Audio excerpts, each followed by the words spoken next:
News টুডেতে আপনাদেরকে স্বাগত। আমি দেখে নিচ্ছি এই মুহূর্তের বিশেষ কিছু খবর। বাংলায় 4 বিধানসভা কেন্দ্রের উপনির্বাচন ঘিরে স্বস্তির অবকাশ নেই। অতিরিক্ত কেন্দ্রীয় বাহিনী মোতায়েন করেও সম্পূর্ণ মসৃণ হল না ভোট গ্রহণ পর্ব। বড় কোনো অশান্তির খবর না মিললেও দিনভর উত্তেজনা ছড়িয়ে থাকলো বেশ কিছু বুথে। মানিকতলায় ধরা পড়ল ভুয়ো ভোটার। গো ব্যাক স্লোগান শোনানো হলো কল্যাণ চৌবেকে। বাগদায় তৃণমূল কর্মী সমর্থকদের তাড়া খেলেন বিজেপি প্রার্থী বিনয় কুমার বিশ্বাস। হাতে নাতে ধরা পড়ল ভুয়ো ভোটার। মানিকতলায় ক্যামেরার সামনেই ধরা পড়ল সেই ছবি। এমনকি সাংবাদিকদের প্রশ্নের মুখে পড়ে অভিযুক্ত দাবি করল স্থানীয় তৃণমূল তাকে পাঠিয়েছিল ভুয়ো ভোট দিতে। ক্যামেরায় ধরা পড়ল তার হাতে ভুয়ো ভোটার স্লিপ। সৌভিক দাস নামে এক ব্যক্তির আধার কার্ড নিয়ে ভোট কেন্দ্রে ঢুকেছিল ওই যুবক। অভিযুক্ত যুবকের নাম অভিজিৎ দাস। আপনার নাম কি নাম আপনার? অভিজিৎ দাস। তাহলে এখানে এই নামে যে কাগজ নিয়ে এসেছেন সেটা কোন নাম? হ্যাঁ ভেতর দিয়ে পাঠিয়েছিল। কে পাঠিয়েছিল? কে পাঠিয়েছিল? ভেতর দিয়ে।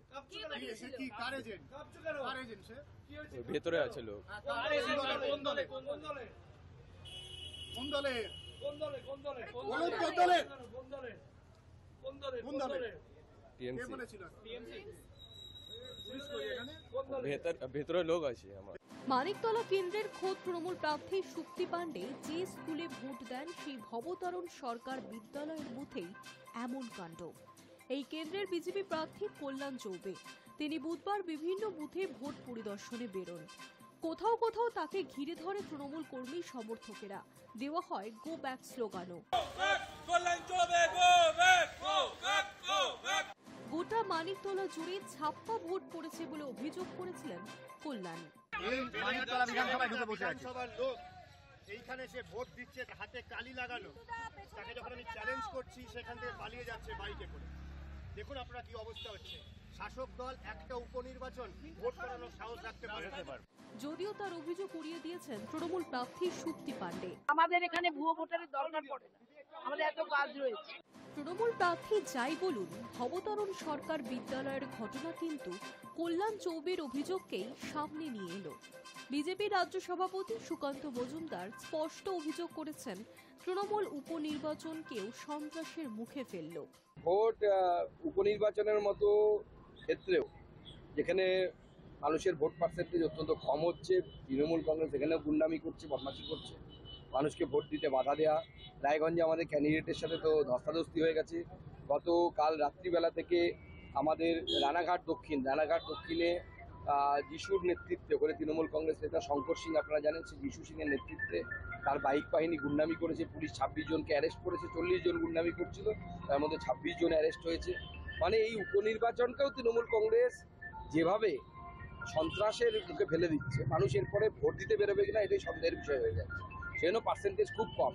রায়গঞ্জে মোড়ের মাথায় বিভিন্ন জায়গায় তৃণমূল কংগ্রেসের গুন্ডা বাহিনী দাঁড়িয়ে আছে, তারা মানুষকে ভোট দিতে যেতে বাধা দিচ্ছে এবং সেটা ক্যামেরাতেও ধরা পড়ছে। কাউন্সিলররা মফতাদি করছে বুথের ভিতরে ঢুকে। এটা একদম মেনে নেওয়া যায় না এবং এইভাবে ভোট হলে ভোটের নামে প্রহসন হচ্ছে, আর তার থেকে বেশি কিছু বলা যায় না।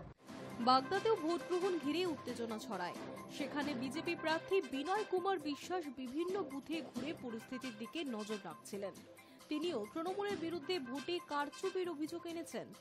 বাগদার এক ভোট কেন্দ্রে পরিদর্শনের পর তিনি সাংবাদিকদের মুখোমুখি হয়ে ক্ষোভ প্রকাশ করতে যান। ঠিক তখনই উপস্থিত তৃণমূল কর্মী সমর্থকেরা প্রথমে তাকে ঘিরে ধরে, পরে তাড়া করে। বিজেপি প্রার্থী গাড়িতে উঠে যাওয়ার পরও থামেনি বিক্ষোভ। গাড়িতে হামলা হয়, আক্রান্ত হয় সংবাদ মাধ্যমও। তৃণমূল কর্মী সমর্থক হিসেবে নিজেদের পরিচয় দিয়ে বিক্ষুব্ধরা জানিয়েছেন শান্তিপূর্ণ অবাধ নির্বাচনে অশান্তির প্ররোচনা দিচ্ছিলেন বিজেপি প্রার্থী বিনয় কুমার বিশ্বাস। শান্তিতে আছে, বিজেপি ক্যান্ডিডেট ওই বিজেপি পার্টি অফিসে গিয়ে তার বক্তব্য করছে লোককে না, এগুলো মানুষ ভোট দিচ্ছে। মানুষ মমতা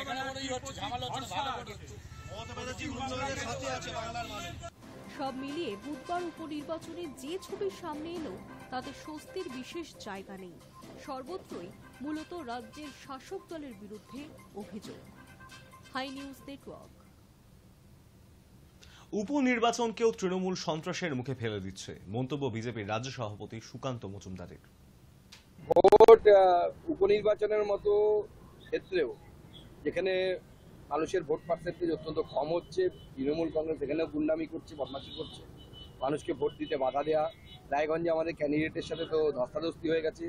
গতকাল রাত্রিবেলা থেকে আমাদের রানাঘাট দক্ষিণে যিশুর নেতৃত্বে, ওখানে তৃণমূল কংগ্রেস নেতা শঙ্কর সিং, আপনারা জানেন, সেই যিশু সিংয়ের নেতৃত্বে তার বাইক বাহিনী গুন্ডামি করেছে। পুলিশ 26 জনকে অ্যারেস্ট করেছে। 40 জন গুন্ডামি করছিল, তার মধ্যে 26 জন অ্যারেস্ট হয়েছে। মানে এই উপনির্বাচনটাও তৃণমূল কংগ্রেস যেভাবে সন্ত্রাসের মুখে ফেলে দিচ্ছে, মানুষ এরপরে ভোট দিতে বেরোবে কিনা এটাই সন্দেহের বিষয় হয়ে যাচ্ছে। সেজন্য পার্সেন্টেজ খুব কম। রায়গঞ্জে মোড়ের মাথায় বিভিন্ন জায়গায় তৃণমূল কংগ্রেসের গুন্ডা বাহিনী দাঁড়িয়ে আছে, তারা মানুষকে ভোট দিতে যেতে বাধা দিচ্ছে এবং সেটা ক্যামেরাতেও ধরা পড়ছে। কাউন্সিলররা মস্তানি করছে বুথের ভিতরে ঢুকে, এটা একদম মেনে নেওয়া যায় না এবং এইভাবে ভোট হলে ভোটের নামে প্রহসন হচ্ছে, আর তার থেকে বেশি কিছু বলা যায় না। সকাল থেকেই বুথে বুথে ভোট পর্ব ঘুরে দেখছেন তৃণমূল প্রার্থী মধুপর্ণা ঠাকুর। তবে গভর্নমেন্ট অফ ইন্ডিয়া লেখা গাড়িতে চড়ে ঘুরতে দেখা গেল রাজ্যসভার সাংসদ মমতা ঠাকুরের মেয়ে বাগদা উপনির্বাচনে তৃণমূল প্রার্থী মধুপর্ণা ঠাকুরকে। সংবাদ মাধ্যমের কর্মীরা বিষয়টি নিয়ে কথা বলতেই ঢেকে দেয়া হলো গভর্নমেন্ট অফ ইন্ডিয়ার বোর্ডও। মানুষরা কি গভর্নমেন্ট অফ ইন্ডিয়া দেখে ভোট দেবে না মানে পার্টি দেখে সিম্বল দেখে ভোট দেবে? না তাহলে পারমিশন দিল কেন? পারমিশন দিত না, যেটা একটা লেটার দেয় যেটা, সেটাও তো গাড়িতে লাগানো, তো পারমিশন দিত না। মানুষরা এখন, বিজেপির এখন বুঝে গেছে হেরে বসে আছি, কোনো একটা ড্রামা করতে হবে, কিছু না কিছু করে কাঠিবাজি করতে হবে, সেটাই, আর কোনো কিছু না। বাগদাতে অশান্তির ছবি, এজেন্টকে বসতে না দেওয়া এবং বুথ জ্যামের অভিযোগের সামনে আসছে। মালিপোতা 193 নম্বর বুথে বুথ জ্যামের অভিযোগ বিজেপি প্রার্থী বিনয় কুমার বিশ্বাসের। এজেন্ট বসতে দেয়নি, বুথ জাম করে রেখেছে, সেখানে যাচ্ছি আমরা, আমাদের লোক পৌঁছাচ্ছে, পৌঁছানোর পরে সিআরপিএফ জওয়ানও পৌঁছাচ্ছে, সেখানে স্থিতি মানে ঠিকঠাক করে দিচ্ছে আর কি। এখনো পর্যন্ত শান্তিপূর্ণ কি বলবো, বাইরের থেকে বহিরাগত সন্ত্রাস এখানে নিয়ে আসে, যেটা আমাদের কাছে খবর আছে, কিন্তু আমরা সর্বশক্তি দিয়ে এটাকে লড়াই করব, আমরাই এখানে জিতবো, কোনো সমস্যা নেই। বিজেপি পঞ্চায়েত সদস্যের বাড়িতে হামলা, অভিযোগ তৃণমূলের বিরুদ্ধে। মঙ্গলবার গভীর রাতে রানাঘাট দক্ষিণ বিধানসভার পায়রাডাঙ্গা পঞ্চায়েতে 2 নম্বর প্রীতিনগর এলাকার ঘটনা। অভিযোগ, বিজেপির পঞ্চায়েত সদস্য অমল বিশ্বাস ও গোলক মণ্ডলের বাড়িতে ঢুকে হামলা চালায় 30-40 জন তৃণমূল আশ্রিত দুষ্কৃতী। পরপর 2টি বাড়িতে ঢুকে ভাঙচুর চালানো হয় বলে এই অভিযোগ। হামলার জেরে আহত হয়েছেন বাড়ির এক নাবালিকা।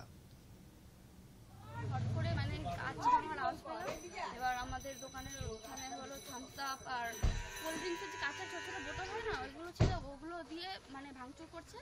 ওইটার একটা টুকরো মানে এত বড় একটা, ওইটা আমার মুখে লেগেছে, ঠিক আছে। মুখে লাগার পরে মানে আতঙ্কিত তো হয়েছি, মানে কাজ প্রচুর মানে ভেঙেই যাচ্ছে, মানে একটু তাণ্ডব করছে কালকে পুরো। রাত্রে ঠিক 1টা নাগাদ হঠাৎ প্রথমে আমাদের চরমাই বুথের যে গোলক মণ্ডল আমার বাড়িতে করে, আমার বাড়ি রাত 12:30 নাগাদ এসছে আনুমানিক। কারা এসছে?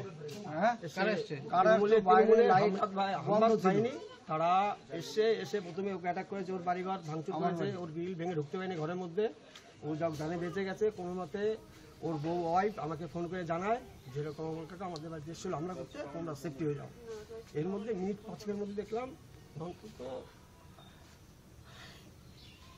30 থেকে 40 জন মোটরসাইকেলে এসে এখানে সব দাঁড়ালো। তার এখানে এসে মুখ থেকে আমার ঘরে অ্যাটাক করে। আমার এই ভাইজি, আমার ভাইয়ের চোখের এখানে কাজ হয়ে গেছে এবং ভাইজি পুলিশের সরাতকাল পুলিশ এসেছিল, বলছিল পুলিশ বলেছে যে আপনাকে চিনতে পেরেছেন, কিন্তু আমরা চিনতে পারিনি, সব মুখ ঢাকা ছিল। রাজা আসে যায়, রাজা বদলায়, নীল জামা গায়ে, লাল জামা গায়ে।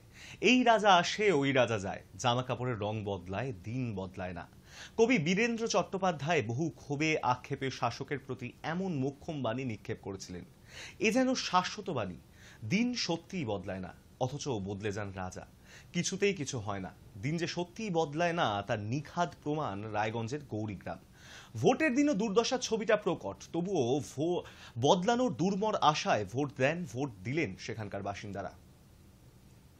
চারদিকে জল, মাঝখানে ভোট কেন্দ্র। রায়গঞ্জ বিধানসভার গৌরীগ্রাম পঞ্চায়েতের অনন্তপুরের আজকের দিনে এমনই দৃশ্য। অনন্তপুর প্রাইমারি স্কুলের 37 এবং 38 নম্বর বুথের ছবি। 3-4 দিনের বিক্ষিপ্ত বৃষ্টিতেই এই দশা। নাগর নদীর জল বেড়ে যাওয়ায় এর মধ্যে অনেকেই ঘরছাড়া, তবু ভোট দিচ্ছেন এলাকার মানুষ।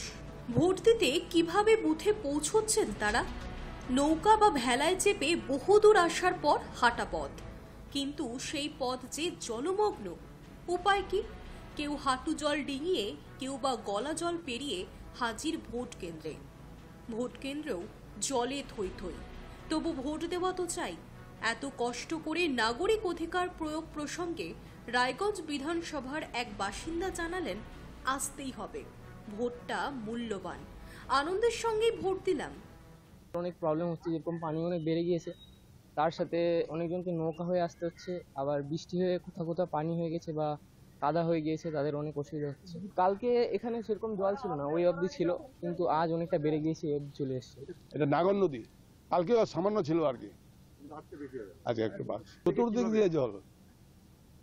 দিয়ে জল, জলমগ্ন। বাড়িতে নৌকা টোকা করে আসতে হয়, ভেড়াটা আসতে হবে। ভোটটা মূল্যবান, ভোট তো দিতেই হবে। আনন্দ সহিত ভোট দিলাম। রায়গঞ্জ বিধানসভার ভোটাররা চাইছেন যিনি জিতুন ফি বছরের এই বানভাসী পরিস্থিতি সুরাহা করেন যেন তিনি। অবশ্য বহু বছর ধরেই এমন চেয়ে আসছেন তারা, কিন্তু ভোটে জিতে নেতারা কখনো প্রতিশ্রুতি রাখেননি বলে অভিযোগ। প্রশ্ন হলো, এবার কথা রাখবেন তো রায়গঞ্জ বিধানসভার ভাবী বিধায়ক? Hi news network.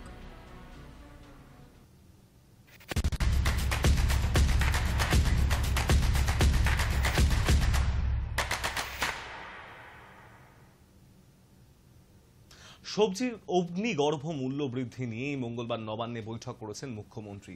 মুখ্যমন্ত্রীর নির্দেশের পর পশ্চিমবঙ্গ সরকারের টাস্ক ফোর্স এবং রাজ্য পুলিশের এনফোর্সমেন্ট ব্রাঞ্চের আধিকারিকরা পরিদর্শন করলেন কোলে মার্কেট সহ কলকাতার একাধিক বাজার। আলু, পেঁয়াজ সহ বিভিন্ন সবজির মূল্য বৃদ্ধি নিয়ে ক্ষোভ প্রকাশ করেছিলেন মুখ্যমন্ত্রী। আনাজের দাম বাড়লেও কৃষকরা কিছুই পাচ্ছেন না বলে মন্তব্য করেন ক্ষুব্ধ মমতা বন্দ্যোপাধ্যায়। কৃষি বিপণন দপ্তরকে মহারাষ্ট্রের নাসিকের পরিবর্তে স্থানীয় কৃষকদের কাছ থেকেই পেঁয়াজ কিনতে বলেন তিনি। পুলিশ এনফোর্সমেন্ট ব্রাঞ্চকে কড়া পদক্ষেপ নিতেও নির্দেশ দেন মুখ্যমন্ত্রী। কথা মতন বুধবারই মার্কেট পরিদর্শন নামলেন টাস্কফোর্সের আধিকারিকরা। প্রথমে ভিআইপি মার্কেট, তারপর কোলে মার্কেট পরিদর্শন করেন তারা। শুধু বুধবারই নয়, বাজার পরিদর্শন চলবে বৃহস্পতিবারও। বেড়েছে এটা তো ঘটনা, দাম কমার জন্যই আজকে আমরা বেরিয়েছি, সবাই এনফোর্সমেন্টের অফিসাররা আমরা বেরিয়েছি, ফুলবাগান থানার পুলিশও আছে, সবাই মিলে আপনারা আছেন। কিন্তু ব্যাপারটা হচ্ছে দামটা বেড়েছে কেন সেটাই এখন বিতর্কের বিষয়। সেটা আরও ম্যানমেড কিনা নাকি ন্যাচারাল, সেটার জন্যই আমাদের এই ঘোরাঘুরি বা এই প্রচেষ্টা। তবে আমার দৃঢ় ধারণা আলুর দাম তো কমবে, দাম কোয়ালিটির ওপর নির্ভর করে এবং দামেরও তারতম্য আছে। 2-3 রকম সবজি হয়, হ্যাঁ, তাই দামেরও সেই জন্য ডিফারেন্স। নিউজ টুডে এখন এই পর্যন্তই। দেখতে থাকুন হাই নিউজ, নির্ভীক, নিরপেক্ষ।